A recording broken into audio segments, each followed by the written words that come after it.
जय हिंद दोस्तों। देखिए, आज पढ़ेंगे लेक्चर नंबर 10 होगा। ये लेक्चर नंबर आपका 10 होगा और इसमें पढ़ेंगे हम लोग ऑर्डर ऑफ रिएक्शन। किसी रिएक्शन का ऑर्डर कैसे निकाला जाता है, ये फिक्स होता है। ऑब्जेक्टिव में आ जाए, सवाल आ जाए या आपको डिफिनेशन कर सकता है बोर्ड एग्जाम में। देखिए हमने क्या बोला है, आपका कॉन्सेप्ट है order of reaction. Order of reaction मतलब होगा अभिक्रिया की कोटि। अभिक्रिया की कोटि से आप क्या समझते हैं, और ये समझने से ज्यादा निकालने के लिए आना चाहिए, तब आपको फायदा हो सकता है। जैसे हमने लिखा ऑर्डर ऑफ रिएक्शन, रिएक्शन का कोटि, तो ये आप निकाल पाएंगे कब? कोई रिएक्शन दिया हुआ रहेगा और उससे कहेगा कि बताइए इस रिएक्शन का ऑर्डर कैसे निकलेगा, कितना होगा। तो आप कैसे निकालेंगे? तो आपको ऑर्डर निकालने के लिए रेट लॉ इक्वेशन लिखने के लिए आना चाहिए, जो हमने आपको बता दिया था बहुत पहले लॉ ऑफ मास एक्शन के तहत। तो ध्यान से देखिए, जैसे हम कह रहे मेरे पास कोई रिएक्शन है, समझिएगा बढ़िया से। जैसे हम यहाँ पर हमने लिखा ए और प्लस बी और प्लस सी, और ये बना रहा कुछ ना कुछ प्रोडक्ट बी। अब यहाँ पर रिएक्शन है, तो रिएक्शन में इधर वाला को बोलते हैं रिएक्टेंट और इधर वाला को बोलते हैं प्रोडक्ट। ये बात आपको भी पता है, पहले पढ़ चुके हैं। हम कह रहे हैं कि सपोज जो रिएक्टेंट है छोटू, तो उसका कुछ ना कुछ कोफिशिएंट होगा। आप कैसे कहते थे कि 2SO2 प्लस सर O2, आई बन जाता है 2SO3। तो आप यहाँ पर जरा सा देखिए, ई इसका कोफिशिएंट हो गया, 2 जो है इसका कोफिशिएंट है, इसका नहीं कुछ तो कितना कोफिशिएंट 1 होगा, यहाँ पर कोफिशिएंट कितना 2। तो हम कहते हैं कहीं ना कहीं रिएक्शन में कुछ ना कुछ कोफिशिएंट जरूर होगा। चलिए यहाँ पर इसका जो कोफिशिएंट है नहीं कुछ तो हम x मान लेते हैं, इसका कोफिशिएंट y मान लेते हैं और इसका कोफिशिएंट हम लोग z मान लेते हैं। अब रेट लॉ इक्वेशन लिखने के लिए आना चाहिए आपको। तो रेट लॉ इक्वेशन कैसे लिखते हैं, ये लॉ ऑफ मास एक्शन आपको देखना पड़ेगा, जो बहुत पहले पढ़ा चुके हैं। आप वीडियो लेक्चर को ओपन करिए, देखिए, आपको फंडा समझ में आ जाएगा। कार्य आर और के, आर बराबर के इंटू रिएक्टेंट के कंसंट्रेशन होता है। तो रिएक्टेंट यहाँ पर ए है, रिएक्टेंट बी है, रिएक्टेंट सी है। तो रिएक्टेंट के कंसंट्रेशन, ए के कंसंट्रेशन, और बताइए रिएक्टेंट के कंसंट्रेशन, बी के कंसंट्रेशन और सी के कंसंट्रेशन। इसका जो कोफिशिएंट है, ए का जो कोफिशिएंट है ए पर पावर दे दीजिए, और बी का जो कोफिशिएंट है बी पर दे दीजिए, सी पर जो कोफिशिएंट है सी पर चला जाएगा पावर। अब कहते हैं कि सर हमको ऑर्डर निकालना। ये चीज अगर आपको आता है, इसी को दुनिया बोलता है कौची, रेट लॉ इक्वेशन। इसको बोलता है rate law equation. Rate law equation मतलब सर वेग नियम समीकरण। वेग नियम समीकरण बोलते इसको। वेग नियम समीकरण आपको निकालने के लिए, लिखने के लिए आना चाहिए। अब जब ये आ गया ना, तो हम ऑर्डर बता सकते हैं कैसे। जैसे यहां पर लिखे कि सर ऑर्डर ऑफ रिएक्शन, या ऑर्डर, या डायरेक्ट लिखो order with respect to, order with respect to A. मतलब सर बोलेंगे ए के सापेक्ष ऑर्डर, ए के सापेक्ष कोटि कितना होगा। तो ए पर जो पावर रहता है, आप लिखिए order with respect to A, मतलब ए के सापेक्ष कोटि। तो ए पर जितना पावर रहता है ओकरे बोलते हैं ऑर्डर। अगर रहता order with respect to B, तो बी पर पावर कितना है बाई, तो बाई को बोलेंगे सर बी का हो गया ऑर्डर मतलब कोटि। और सी का बोलेगा ऑर्डर विथ रिस्पेक्ट टू सी, तो सी का हो जाएगा कितना जेड। मतलब अगर आपको सिर्फ कहता कि हमको इस रिएक्शन में सिर्फ ए का ऑर्डर बताओ, तो ए पर पावर जितना रहेगा उसका वही ऑर्डर होता है, वही कोटि होता है। बी पर जितना पावर तो वही उसका कोटि कहलाएगा, सी पर जितना पावर वही उसका कोटि मतलब ऑर्डर कहलाएगा। अब पूरा पूछेगा आपसे क्या इस पूरे रिएक्शन का ऑर्डर बताओ, तो देखो यहां पर लिख रहे हैं order of reaction. Order of reaction, या इसी को बोलता है ओवरऑल ऑर्डर। तो देखो ऑर्डर ऑफ रिएक्शन पूछा तो सबको आपस में जोड़ देंगे, सबको आपस में जोड़ देंगे। तो एगो निकला था x, एगो था y, एगो था z, ये निकल गया ओवरऑल ऑर्डर, मतलब रिएक्शन का ऑर्डर निकल गया। अभिक्रिया की कोटि निकल गया, अभिक्रिया की कोटि, अभिक्रिया की कोटि निकल गया। कितना, सबको आपस में जोड़ दीजिए, मजा से निकल जाएगा। एगो ऑब्जेक्टिव में पूछ देता है, एगो क्वेश्चन देगा, एगो रिएक्शन देगा, कहेगा इसका कोटि निम्नलिखित में से क्या होगा, ऑप्शन देगा, आपको निकालने के लिए आना चाहिए। सपोज जैसे हम क्वेश्चन ले रहे हैं, यहाँ पर रहता कि 2a प्लस b, तो 2a प्लस b बना रहा कुछ प्रोडक्ट, आपको ऑर्डर निकालना है। तो r, देखो इसको घेर दे रहे हैं, r बराबर k इंटू a, और एकर कोफिशिएंट दू तो एकरा पर पावर दू, और b के कंसंट्रेशन, एकर कोफिशिएंट नहीं कुछ तो कितना 1, तो एकर पर पावर कितना 1। अगर आपको कहता सर a के ऑर्डर, तो a के ऑर्डर होता कितना, जो एकरा पर पावर है तो 2, b के ऑर्डर तो सिर्फ होता 1। लेकिन पूछेगा कि sir order of reaction, order of reaction मतलब अभिक्रिया की कोटि कितना होगा, तो पावर को जोड़ दीजिए, 2 प्लस हो गया कितना 1, तो हो गया सर 3 ऑर्डर निकल गया।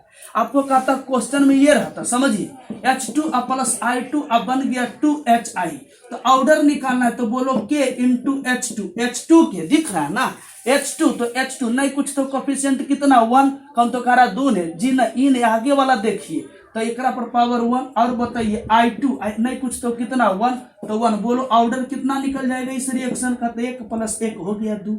बहुत आसान है। अगर पूछता है डिफिनीशन तक कैसे लिखेंगे, समझिए, कहता है कि the sum of order of reaction, अभिक्रिया की कोटि, यथा पर लिख ले अभिक्रिया की कोटि से आप क्या समझते हैं, तो अभिक्रिया की कोटि कैसे निकालें, सब पावर को जोड़ दिए, सब पावर को जोड़ दिए, तो कहा जाता है इसको लिखेंगे कैसे, जोड़ना मतलब सम ऑफ, कहता है sum of power, sum of power of concentration, इस सब कंसंट्रेशन के जो पावर है उसको जोड़ेंगे, sum of power of concentration of reactant, ये सब रिएक्टेंट था, तो रिएक्टेंट के जो कंसंट्रेशन पर पावर है उसको जोड़ देते हैं, तो वही कहलाता है अभिक्रिया की कोटि।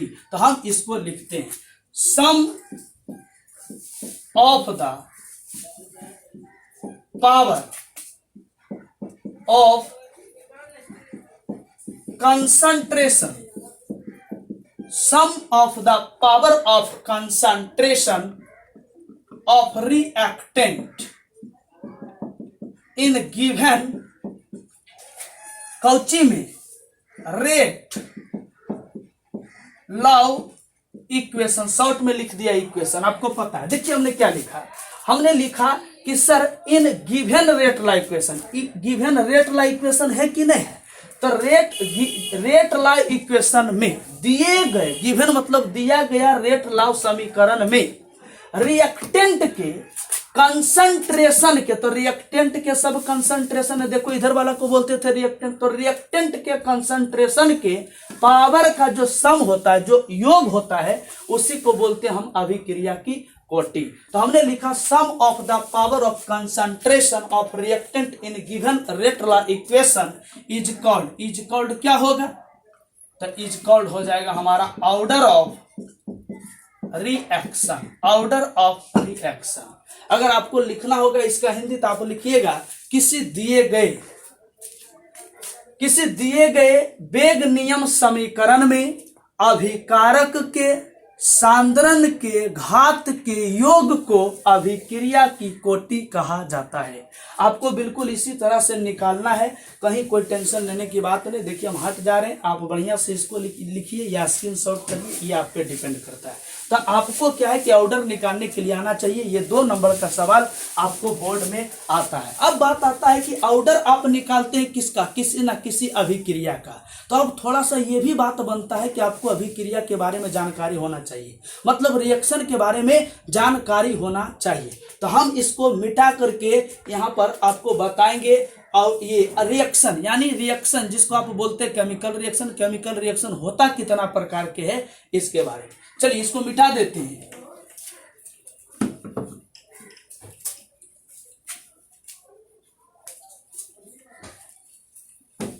पढ़ाई चल रहा ना कि खाली वीडियो देखते हैं और सो जाते हैं। पढ़िए, थोड़ा सा रिवीजन करिए, वीडियो को देखते हैं तो कॉपी कलम निकाल करके रख ले रहिए, पढ़िए एकदम बिल्कुल सोचिए कि सर सामने में है और हम पढ़ रहे हैं, तब मजा आएगा आपको पढ़ने में। कुछ लोग क्या है कि सो करके वीडियो लेक्चर देखता है, हो गया कहानी खत्म, देखा देखा सो गया, कोई मतलब संतुष्टि है इस बात का कि सर तो वीडियो डालिए रहे, जब मन होगा पढ़ लेंगे, ये संतुष्टि रह जाता है, वो कहियो पढ़ता उड़ता नहीं। इसीलिए कहते हैं जब भी आप वीडियो लेक्चर देखते हैं कॉपी कलम निकाल करके एकदम बिल्कुल सोचिए, एकदम क्लासे में बैठले हैं। अब समझिए हम पढ़ा रहे हैं आपको केमिकल रिएक्शन, मतलब किसी ना किसी रिएक्शन का आप निकालते हैं कौची ऑर्डर। तो जो केमिकल रिएक्शन होता है छोटा, केमिकल रिएक्शन मतलब कौची रासायनिक प्रतिक्रिया। यह रासायनिक प्रतिक्रिया जो होता है ये दो प्रकार का होता है, एक को बोलते हैं एलिमेंट्री रिएक्शन, या इसी को दुनिया बोल देता है सिंपल रिएक्शन, सिंपल रिएक्शन बोल देता है। आप इसको बोलेंगे प्राथमिक, हिंदी में बोलिएगा प्राथमिक अभिक्रिया। एलिमेंट्री रिएक्शन को हिंदी में बोलते हैं प्राथमिक अभिक्रिया। और एक जो होता है वो होता है कॉम्प्लेक्स रिएक्शन। कॉम्प्लेक्स नाम है कॉम्प्लेक्स, मतलब इसको बोलते हैं जटिल, ये थोड़ा भारी भरकम होता है। तो जटिल प्रतिक्रिया मतलब प्रतिक्रिया जो होता है छोटू ये दो प्रकार का होता है, प्रतिक्रिया या अभिक्रिया दोनों। देखो यहाँ पर अभिक्रिया लिख दिया, यहाँ पर प्रतिक्रिया, दोनों चीज बोलते हैं, अभिक्रिया बोलो या प्रतिक्रिया बोलो। मतलब केमिकल रिएक्शन जो होता है वो दो प्रकार का होता है, एक होता है एलिमेंट्री रिएक्शन और एक होता है आपका कॉम्प्लेक्स रिएक्शन। एलिमेंट्री रिएक्शन किसको बोलते हैं, थोड़ा आसान होता है। कॉम्प्लेक्स रिएक्शन किसको बोलते हैं, थोड़ा भारी होता है। आप समझते हैं एलिमेंट्री रिएक्शन क्या होता है। एलिमेंट्री रिएक्शन किसको बोलते हैं, हम कहते हैं सर वैसी रासायनिक प्रतिक्रिया जो एक चरण में संपन्न होता है, जो एक स्टेप में संपन्न हो जाता है, उसको बोलते हैं प्राथमिक अभिक्रिया। एक संपन्न होने का क्या मतलब, आपको एग्जांपल दे रहे थे ट्रेन में दुर्घटना वाला। मान लीजिए दोनों साइड से आया, दो गो बाइक वाला आया, दो गो लफुआ आया, दोनों एक बार में टकराया, मतलब एक चरण में दोनों टकराया और प्रोडक्ट में कन्वर्ट हो गया, तो उसको बोलते हैं एलिमेंट्री, उसको बोलेंगे एलिमेंट्री टक्कर। दोनों से आया खटाक, प्रोडक्ट में कन्वर्ट हो गया, उसको बोलते हैं एलिमेंट्री। कुछ लोग है कि ढेर स्टेप में जाकर के प्रोडक्ट में कन्वर्ट होता है, नहीं समझे, तो उसको बोलते हैं कॉम्प्लेक्स रिएक्शन। मतलब जो एक चरण में संपन्न हो जाता है, जो एक स्टेप में कन्वर्ट हो जाता है प्रोडक्ट में, उसको बोलते हैं एलिमेंट्री रिएक्शन। और जो कई चरणों में जाकर के प्रोडक्ट का निर्माण करता है उसको बोलते हैं कॉम्प्लेक्स रिएक्शन। तो आप ऐसा करिए कि एलिमेंट्री रिएक्शन लगा करके हेडिंग दीजिए और उसके बाद हम बारी बारी से समझते हैं। क्लियर, चलो तो इसको हम मिटा करके आपके सामने एलिमेंट्री रिएक्शन पेश करते हैं। चलिए ठीक है,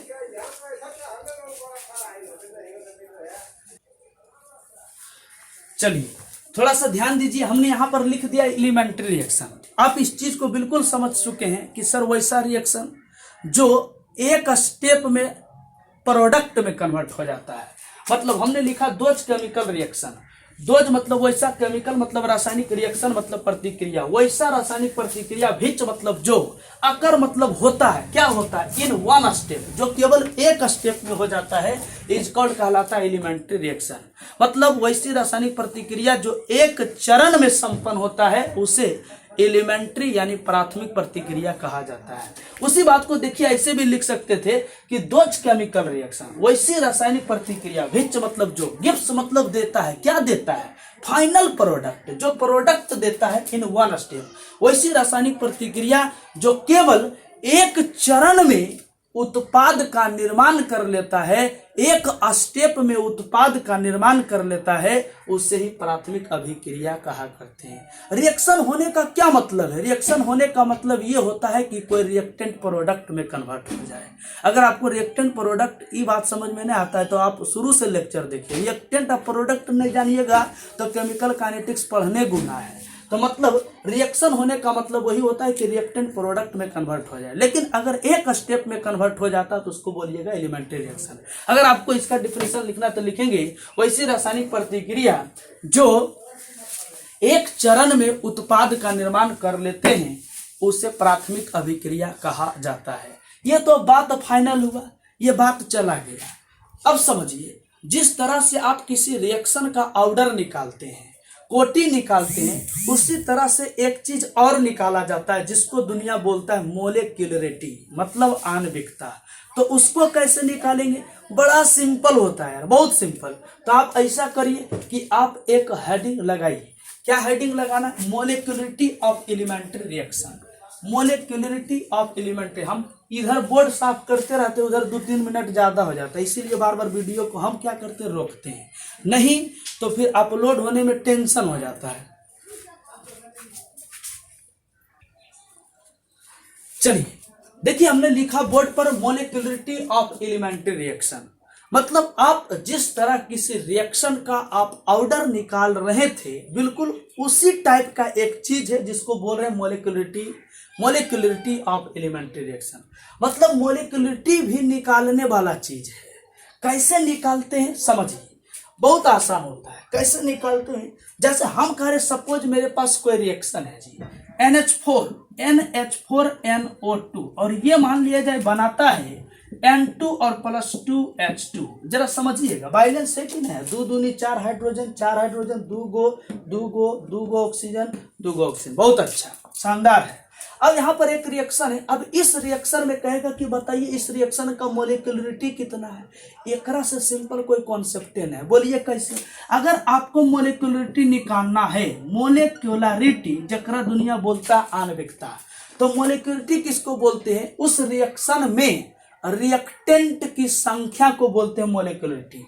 अब रिएक्टेंट की संख्या गिनो, रिएक्टेंट इधर वाला को बोलते हैं, प्रोडक्ट इधर वाला को बोलते हैं, तो प्रोडक्ट से मतलब नहीं है, रिएक्टेंट की संख्या से मतलब है। तो रिएक्टेंट देखो ना, ये पूरा एगो है, मतलब आगे देखल जाता है, नहीं कुछ तो एगो, तो मोलिकुलरिटी हो गया इसका कितना, 1 हो गया। आज अगर मोलिकुलरिटी 1 होता है ओकरा दुनिया बोलता है यूनिमोलिकुलर रिएक्शन। अब मान लीजिए लिखना होगा, कहेगा कि बताओ रे मोलिकुलरिटी से क्या समझते हो, तो हम कहते हैं कि दिए गए संतुलित रासायनिक प्रतिक्रिया में संतुलित बैलेंस होना चाहिए रिएक्शन, मतलब संतुलित प्राथमिक अभिक्रिया में अभिकारक यानी रिएक्टेंट की कुल संख्या को मोलिकुलरिटी कहा जाता है। बात समझ में आ रहा? तो हम लिखते हैं क्या, जरा ध्यान से देखिए। आज बड़ा बड़ा लिखने की कोशिश कर रहे हैं, कुछ लोग बोल रहा था थोड़ा बड़ा करिए, कोशिश करते रहते हैं। देखिए total number of reactant particles, total number of reactant particles present in the valence elementary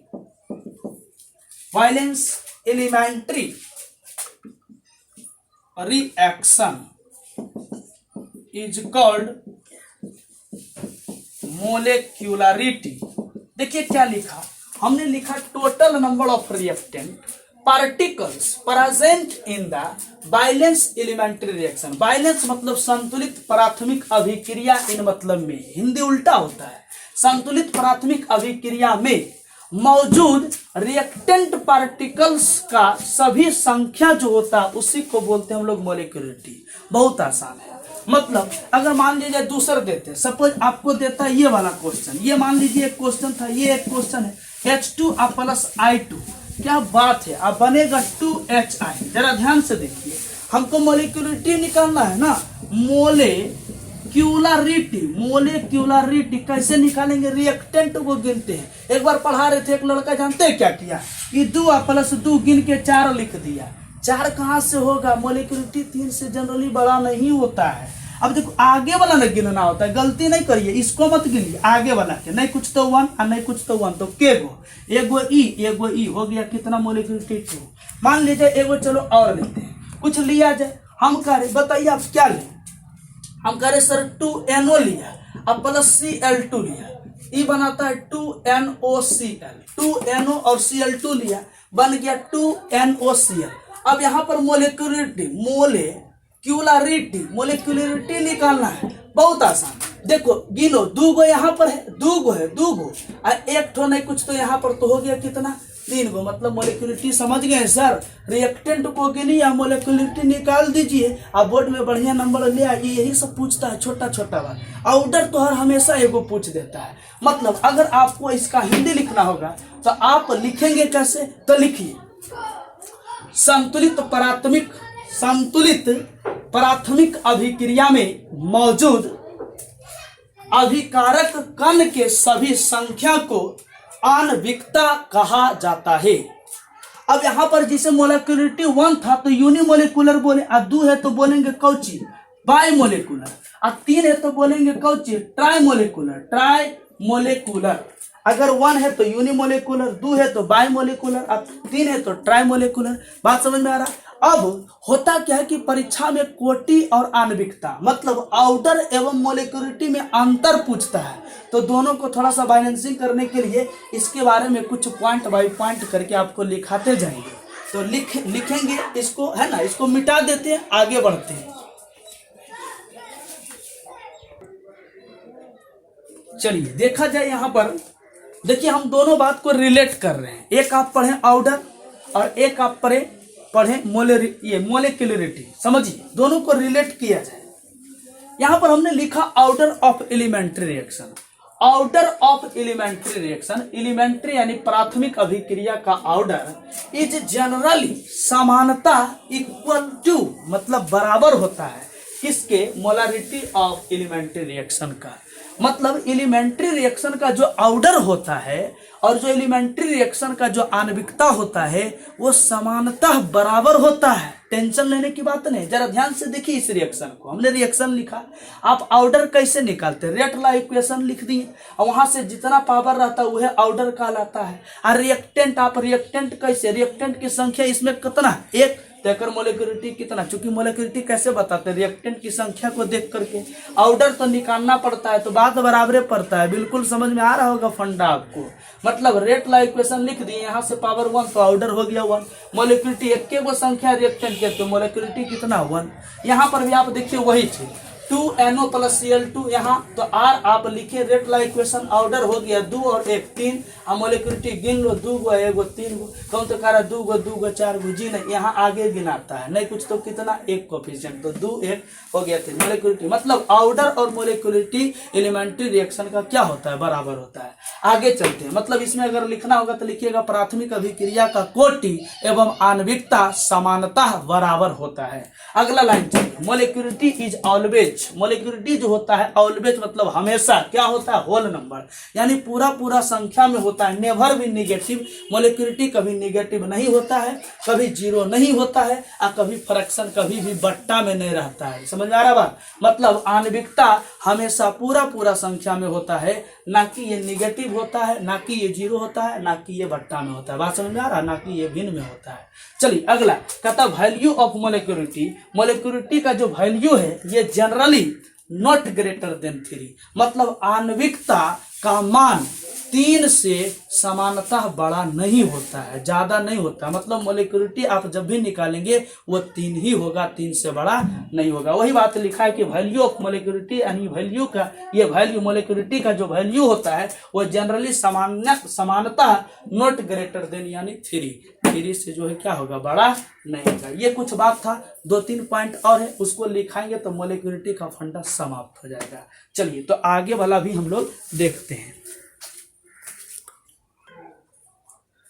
चलिए देखा जाए, 2 पॉइंट यहां पर और बच रहा है।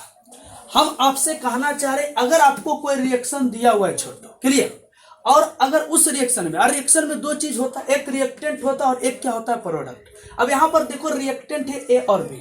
अगर हम कहते किसी रिएक्टेंट को आपको एक्सेस बताया जाता है, एक्सेस का मतलब होता है अधिकता, मतलब अधिक मात्रा में, ये लिख दिया एक्सेस, एक मतलब है कि बी की जो मात्रा है बहुत अधिक है। और अगर किसी रिएक्टेंट को एक्सेस बताया जाता है तब ऑर्डर उस रिएक्टेंट के सापेक्ष आपको 0 लेना पड़ता है। एक्सेस बताया तो एक ऑर्डर जस्ट 0 हो जाएगा।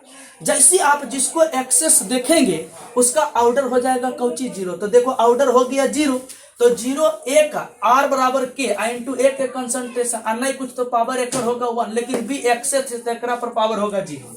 तो कोई भी चीज पर पावर 0 तो कर मान होता है 1, तो 1 गुना इतना तो बात इतना। तो मोलिकुलरिटी में टेंशन नहीं है, एक्सेस हो जाए कुछ हो जाए ओकरा में टेंशन नहीं है। मोलिकुलरिटी का तो मतलब आपको पता है कि रिएक्टेंट गिनो, अब बता दो मोलिकुलरिटी, तो 1 गो 2 गो, तो मोलिकुलरिटी कितना 2।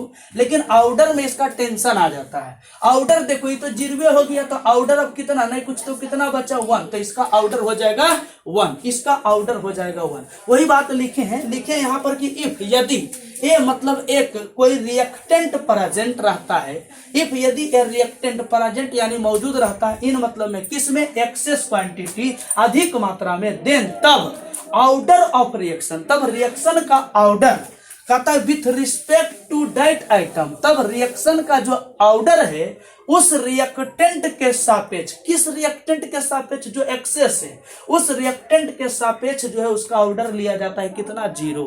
तो वही बात तो लिखे, कौन बड़का बात लिखनी है। अगर कहिएगा यदि किसी अभिक्रिया में अगर कोई अभिकारक को अधिकता मतलब अधिक मात्रा में बताया जाता है तब उसका ऑर्डर जो होगा 0 लिया जाएगा, कोई बड़ी बात नहीं है। जिसको एक्सेस देखिए वो कर ऑर्डर कर दीजिए कितना, 0। मोलिक्युलरिटी पर प्रभाव नहीं पड़ता, मोलिक्युलरिटी गिन करके बताते तो मोलिक्युलरिटी गिनिए अभी भी 2 है, ऑर्डर में टेंशन है, कोई दिक्कत नहीं। जब भी एक्सेस रहेगा इक्का दुक्का मिलता है ऐसा, जैसे यहाँ पर हम लिख दिए, देखिए अगर आप सोचो 12 होगा 22 हो 11, चीनी को अगर आप पानी में डालते हैं, पानी की मात्रा अधिक लेनी है तो जकरा अधिक लिया वो ऑर्डर कितना होगा, 0। तो देखो 0 दर्शा दिए, एकरा में नहीं कुछ तो कितना 1, तो ऑर्डर पर टेंशन हुआ, एकर नहीं जुटा ऑर्डर, ऑर्डर तो क्या हो जाएगा 1 हो जाएगा। किसी किसी को टेंशन होता है 0 है तो सब ने 0, जी नहीं, ककरो पर पावर 0 तो कर मान 1, तो देखो ई बच गया, तो बच गया तो क्या होगा ऑर्डर 1 और मोलिक्युलरिटी कितना, 1 2 मोलिक्युलरिटी पर कोई टेंशन नहीं। तो ये बात तो हो गया कि मतलब एक्सेस क्वांटिटी में जो रहेगा उसका ऑर्डर जो है आप 0 लीजिएगा। आगे चलिए, अब molecularity is theoretical term, theoretical term इसका मतलब होता है सैद्धांतिक पद, सैद्धांतिक पद इसको बोलते हैं सैद्धांतिक, मतलब सिद्धांत के अनुसार। तो मोलिक्युलरिटी जो होता है थ्योरेटिकल टर्म होता है, but order is experimental term, मतलब कोटि जो होता है ये प्रायोगिक पद होता है। एक्सपेरिमेंटल को बोलते हैं हिंदी में प्रायोगिक, प्रायोगिक पद बोलते हैं। मतलब छोटू कहने का मतलब ये हुआ कि ऑर्डर किसी रिएक्शन को देख करके आप नहीं बता सकते हैं। तो आप कहिएगा अभी आप बोले कैसे कि निकाल लो, इसका 1 होगा तो इसका 1 होगा, कैसे निकालते, ये हम लोग निकाल लेते हैं अलग बात है, लेकिन ऑर्डर जो होता है वो एक्सपेरिमेंटल टर्म होता है। आप जब किसी रिएक्शन को एक्सपेरिमेंट करेंगे तब पता चलेगा कि ये किस ऑर्डर का रिएक्शन है, लेकिन जब भी निकालने के लिए आएगा तो हम लोग निकालेंगे, क्योंकि निकालने के लिए उसी रिएक्शन को आता है जिसको आप निकालते हैं और गलती नहीं होता है। बात समझ आ रहा। तो जो मोलिक्युलरिटी है वो होता है सैद्धांतिक पद होता है, थ्योरेटिकल होता है, थ्योरी से बनाया गया, एक सिद्धांत के अनुसार लाया गया, जबकि ऑर्डर जो है वो प्रायोगिक पद यानी एक्सपेरिमेंटल टर्म होता है। दैट्स ऑल, आज यहीं तक। बस आपसे है एक विनती कि आप जो है चैनल को सब्सक्राइब करिए, लाइक करिए, शेयर करिए और आगे बढ़ाइए ताकि हमारा मनोबल बढ़ते रहे। अगला वीडियो नेक्स्ट अगले दिन आएगा, ठीक है। That's all.